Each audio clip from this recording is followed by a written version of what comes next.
Lep pozdrav Lep pozdrav. s Konjskega vrha, Tako je. novem ponedeljkovem srečanju, ki ga snemava v petek. Ja. V času, ko pestuješ, in je to tudi pokazatelj razloga, zakaj naj v pretekli ponedeljek ni bilo na obisk vam, sva pa zato danes tukaj. Ko sem te zagledal, Jana, sem se vprašal, kdaj si ti nazadnje pestovala? Zdaj pestuješ svojo roko. Zdaj pestujem roko, svoje otroke sem že pa dolga leta nazaj. Koliko ste stare?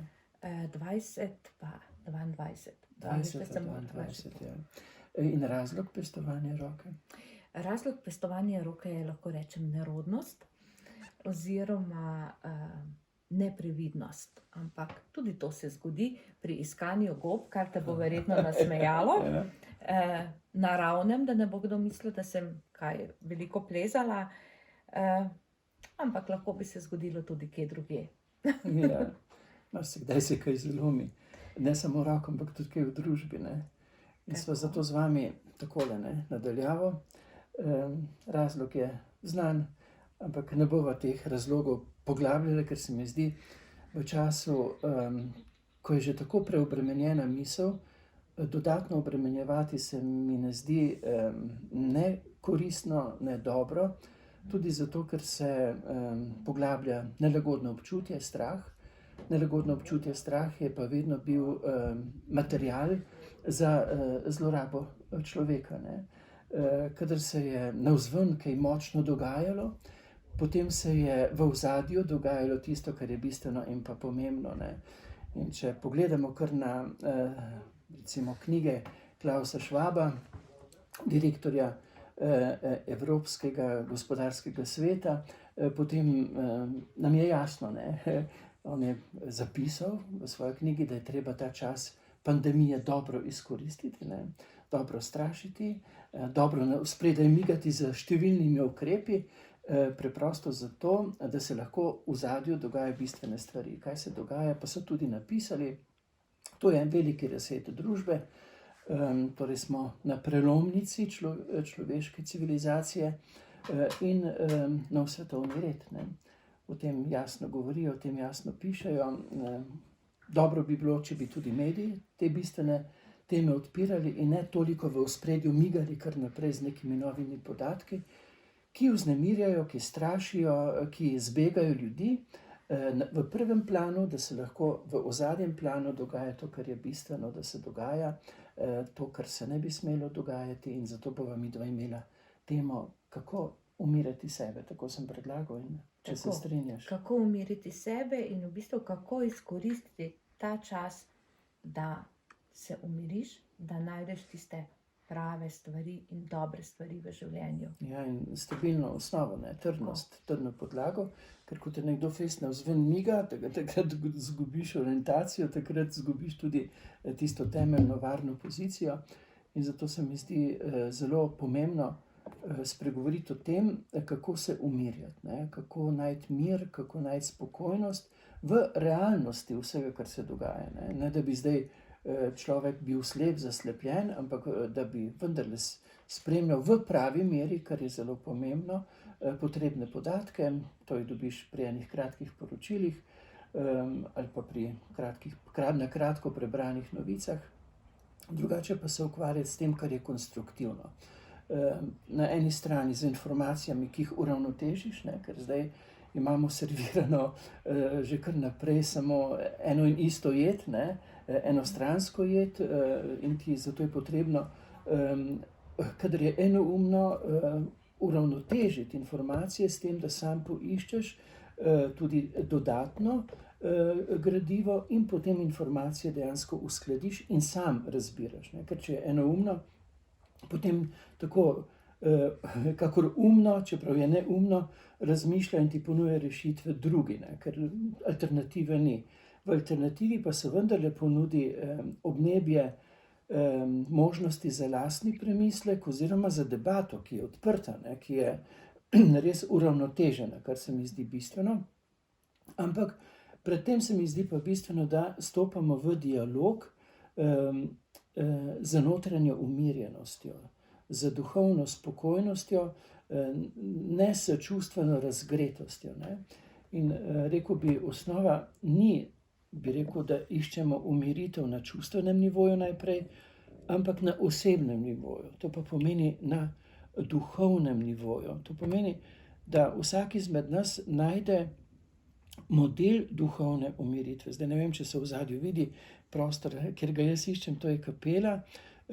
Zelo pogosto, posebej takrat, ko se razvname ali prizadetost, ali strah, ali negotovost, ali občutek brezizhodnosti, stopim v svet prostor in se umirim. To pomeni, stopim vase in poiščem tisto stečišče, kot so ga iskali že naši davni predniki, ne? Med nebom in zemljo, med zemeljsko stvarnostjo in duhovno razsežnostjo, ki je spokojnost. Ne? Jaz pravim, da zame dokaza Boga ni teorija, ampak duhovno izkustvo. Ne? Ker vedno umiri, ker te prebudi v duhovno spokojnost. In je zelo pomembno, pa si lahko Boga predstavljate kakorkoli, da ne bo kdo mislil zdaj. Ne? Mi je popolnoma vseeno, ali zdaj to posluša kristjan, ali musliman, ali budist, ali ateist. Jaz sem prav pri tistih, ki se imajo za neverujoče, pogosto srečal celo mistične duhovne odprtosti. Ne? Torej ne ujetosti v religiozne koncepte, ampak v njihovi duhovnosti, res v to mistično razsežnost enosti, ne? Tega svetega Božjega ljubezni. Ne? Pomembno je, da ti najdeš v tem duhovnem stiku, v umiritvi in klicanju Boga, kakor ga pač ti kličeš, da najdeš dejansko prebuditev tiste notranje potešenosti, umiritve, neodvisnosti od, bi rekel, te gibljivosti, manipulativne gibljivosti trenutno na obnebju sveta. In ko najdeš to notranjo umiritev, dejansko imaš tisto notranjo osnovo, s katero pristopaš k bližnjemu. Ne? Ker če bi jaz zdaj pristopil k tebi razgret, prizadet, čustveno vzvalovan, ne, bi že s tem pristopom recimo vzbudil v tebi vzvalovanost. Ne? In ker smo rojeni v svet dvojnosti, ne, moramo zelo paziti, da se ta raznolikost v razmišljanju ne spelje v dvobojevanje. To je bedarija. Kajti mi, dejansko resnica je v sožitju. Med nami se bodo odkrili potrebni koraki delovanja, ko bomo dejansko v raznolikosti misli in prepričanj strnili misel v ljubezni. Dokler pa je misel v mržnji, v zavračanju, ne bo rešitve. Rešitev se pokaže, ko stopimo skupaj v ljubeči naklonjenosti. Se opravičujem. Zato krščanstvo govori recimo o Sveti Trojici. Ne? Oče, Sin, Sveti Duh, ne, to so pač predstave, ne, ki so seveda, imena so zemeljska, dejstva so presežna, ampak kaj je to? V raznolikosti trojstvu je božansko kaj? Je Bog kaj? Je Bog ljubezen, kot zapiše apostol Janez. In to je koncept, to je model, ki ga moramo mi v sedaj, v trenutnem stanju, vedno bolj uveljavljati. To pomeni, da jaz kot takšen, za svojimi uvidi, za svojimi spoznanji, iščem druge in drugačne z njihovimi uvidi in te uvide povezujemo, usklajujemo, dopolnjujemo, da pridemo do tistega, kar se približuje resnici. En med sklik. Zakaj je to tako težko? To je zato tako težko, ker smo mi urojeni v model dvojnosti. Mi se samo po sebi znamo dvobojevati. Usklajevati bi nas pa morali naučiti se. Ampak skozi ves koncept izobraževanja tudi dejansko smo v poglabljanju modela polarizacije. Ne? Redke so igre, recimo dejavnosti, ki nas usklajujejo. Ne? Recimo to je glasba, o kateri sva govorila, ker raznolikost glasov išče skupni imenovalec, to v harmoniji, ali pa ples. Ko dva raznolika uskladita gibe v harmonijo, v odnos enosti. Ampak zdaj ne vem, koliko imajo v šolskem izobraževanju čas za ples, ne mislim zdaj samo na maturantski ples, ampak tudi sicer. Ker glasba in ples, to ni samo učenje petja in gibanja, ampak je učenje usklajevanja. To je bistveno, o tem govori Platon. Mi smo na to žal pozabili, ampak starim modrcem je bilo to zelo, zelo jasno. Imamo pa veliko teh, bi rekel, iger, ki nas dejansko skozi simbol, skozi pravila iger vpeljajo v problematične koncepte dvobojevanja. Izključujoče tekmovalnosti, recimo, če že kar gremo na začetek, ko stopi nekdo v proces izobraževanja, se gremo zbijanje, med dvema ognjema. Potem se pride to v športe, kjer mora ena stran premagati drugo in naši morajo premagati drugo in potem imaš cel kup gledalcev, ki seveda se poistovetijo z eno ali drugo stranjo, to so modeli dvobojevanja. Mi bi morali načrtno vzgajati za usklajevanje, za sposobnost dopolnjevanja, za sposobnost dialoškosti. Tega pa žal ne naredimo. Samo medklic. Danes ne, ker ko snemava midva tukaj, nim elektrike, zato ne morem biti na računalniku, ampak jutri bom končal knjigo. Ta krasni nori svet, ki govori prav o tem. In potem sledi, tako kot sem bil teden oddiha, do sedaj ga še nisem imel, kar se tudi razbere, recimo z načinom govorjenja. Že imava temo za naslednjič. Oddih. Ja, oddih je, dobra tema, predvsem se pa moram Tisto, oddahati. kar že 2 meseca Govorim, govorimo, da bomo preverili. Ja, pa ni bilo možnosti, ker je zadeva zelo delana na podlagi dokumentov, mislim pa, da bo zadeva tudi zanimiva, predvsem pa aktualna za čas in prostor, ker bo ponujala misel za razmišljanje, ker bo dala material za razmišljanje. Tudi ko sem pisal teze, sem vedno poudaril, ne trosim resnic, ponujam pa miselna izhodišča za vaš razmislek. Tudi te najine oddaje se ne želiva trositi resnic, ampak prebujati misel, izzvati misel v razmišljanje. Tudi če nekdo potem razmišlja drugače, pa je vendarle bil z določeno mislijo izzvan k premisleku, kar se mi zdi zelo, zelo bistveno. In sploh izzivanje k premisleku se mi zdi za ta čas zelo pomembno.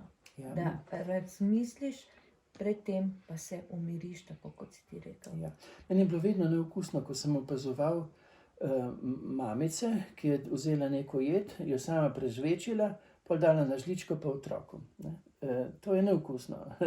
Posebej, če to počno z odraslimi ljudmi, ko nam ponujajo prežvečeno. Dajte nam material, dajte nam osnovo in dovolite, da verjamemo v dostojanstvo lastnega razuma, da verjamemo v dialoškost med raznoliko mislečimi, pestro mislečimi in da verjamemo v moč človečnosti, ki nas usklajuje v iskanju skupnih ciljev, ki so za dobrobit, v katerem ni zmaga na eni ali drugi strani, ampak je zmaga v dejstvih življenja, ki smo jih bili sposobni osvetliti vsestransko. To se mi zdi zelo bistveno. Ampak midva sva začela pri tej na prvi stopnji duhovni spokojnosti. Vse zame se zdi zelo bistveno. Tudi zdaj, ko bom imel počitek, jaz si moram spočiti, ne samo živčevje, ker tudi način, kako zdaj govorim hitro, impulzivno kaže, da sem v stanju napetosti, ampak dejansko moram priti k sebi. To pa pomeni v sebi, k sebi, v tisto, bi rekel, duhovno spokojnost, iščem vedno duhovno potešenost, ki me počasi umirja, tudi moje napetostne vozličke. Seveda pa mi tu pomaga tudi srečevanje, to je pa druga faza, prvo bi rekel, je poišči notranji mir v sebi, duhovno spokojnost. Potem pa v tej duhovni spokojnosti išči ljudi, ki so konstruktivni, ki ne bodo senzacionalistični, to pomeni iskali samo, dejansko podpihovali tisto, kar je že tako podpihnjeno, ampak ki bodo brali, ki bodo argumentirali, ki ne bodo enoumni, ki bodo odpirali, ki bodo soočeni z vsemi dejstvi, pa ne mislim samo na aktualno temo, ampak nasploh v čemerkoli. Torej, zelo se je treba varovati religioznih konceptov v naših medsebojnih odnosih. To pa pomeni, da imam jaz prav, ti pa sigurno narobe in gotovo potem tudi ti misliš, da imaš ti prav, jaz pa gotovo narobe. To, kdo ima prav, katoliki ali muslimani, prav ima ljubezen, prav ima sožitje, prav ima dopolnjevanje, prav ima sodelovanje. Zdaj, 3. svetovno vojno so napovedovali kot spopad civilizacij, ampak spopad civilizacij se na mikroravni dogaja, že če se midva ne moramo med seboj zmeniti, ne? Se ne znava. Ne znava se pa zato, ker imava religiozni koncept, samo eden lahko ima prav. Ne? Zato, ampak to je zopet druga tema, ki je zdaj ne bom odpiral. Torej, vsekakor je zelo pomembno se družiti z ljudmi, ki so miselno bogati, duhovno spokojni in dejansko empatični. To pomeni naklonjeni do človečnosti in do človeka. Ne? In pomembno se je družiti ne samo ob odpiranju velikih vprašanj, ampak pomembno se je družiti kar tako, da se dol usedemo, pa da se zaznamo v medsebojni bližini. Ne? Jaz imam tukaj eno sosede, po maši grem k njimi na kafetek in ne odpiramo velikih vprašanj. To vprašanje ta moja kužka, torej mimogrede povedano, vi ste jim ga pripeljali, ne? In ta kužek ima res srečo, ki je pri takšni družini. In odpiramo vprašanje, kako raste fižol, kaj bo za kosilo, preprosto vprašanje. Ni treba takoj reševati celega sveta, najprej rešimo, kaj bomo danes imeli za kosilo. Ne? Oziroma preproste debate, ali rastejo gobice ali ne, pri nas še ne rastejo. Ti si našla kaj? Ne, nisem. Nisi samo povedal. Dobro, in to se mi zdi pomembno, ne? Da si ti v medsebojnem sočutju notranje čustveno okrepljen. Potem pa, da srečuješ ljudi, ki znajo dejansko odpirati misli, ne pa napadati za zaključki. Ne? Odpirati misli in recimo si ne predstavljam zdaj, a smo že posneli kakšno oddajo pri meni v hiši? Ja, smo že nekaj. Ja, tam, da Smo bi že videli, nekaj. mogoče bo prihodnjič narediti kakšno panoramsko, koliko knjig imam, ne? Ne, ker moram imeti material, da mi odpirajo misli, moram imeti dokumente, ki mi odpirajo misli, ne? Jaz ne dovolim, da bodo drugi razmišljali namesto mene. In imam tudi rad ljudi, ki ne dovolijo, da drugi razmišljajo namesto njih, ampak da skupaj mislimo, ne? V konceptu, v osnovni usmeriti sodelovanja in dopolnjevanja, za kar nas bo pa potrebno res vzgajati, ne? Ker dejansko proces izobraževanja ima vlogo, da nas usposobi za to, da znamo potem kar naprej rasti v vedenju. Kar naprej pa rastemo v vedenju, če smo sposobni drugega slišati v njegovi osebni resničnosti. Ker če jaz ostajam samo pri mojih prepričanjih, nič ne rastem, ne? Ampak mi je pravzaprav drugačen dejansko miselni izziv za to, da lahko moja misel se osvobaja iz osebne miselne ujetosti, osebne spoznavne resničnosti. Torej iskati ljudi, ki so prijetni, ki niso agresivni, ki so v sebi spokojni, iskati ljudi, s katerimi je fino poklepetati, pa tudi kaj prigrizniti. To zato Jana poskrbi vedno, hvala. In tretje področje se mi zdi pa tudi, ne, smo prvo rekli, duhovni nivo, duhovna spokojnost, duhovna potešenost, umiritev, duhovna izkustvo notranje duhovne objetosti tega svetega, kar svetli, kar umiri. To so rekli naši predniki, to, kar imenujemo Bog, je sveti, ker svetli, pa ga lahko kličeš kakorkoli. Ko se boš odprl in boš rekel, prosim, daj mi svojo ljubezen, in boš vedel, da je nekdo, ki je, gre za osebno dialoškost, ne?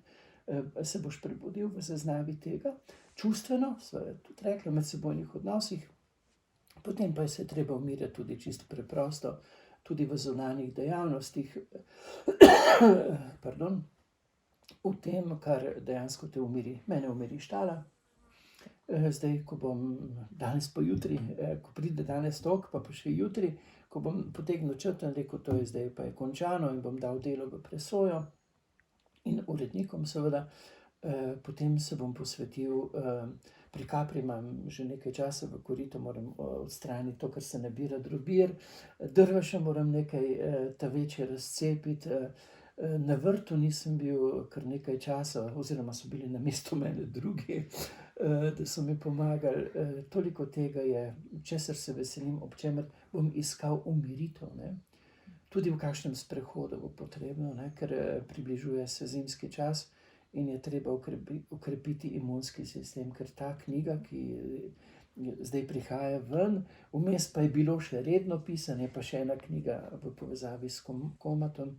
Dejansko je to mi je vzelo veliko, veliko moči in energije in se res tega tedna, ki je pred menoj, neizmerno veselim. Verjetno boš pa ti prišla v njem, ne, da bomo kaj poklepetali. Tako. Ampak ta klepet bomo naredila teme, ki bodo, predlagam, da predlagate. Ja.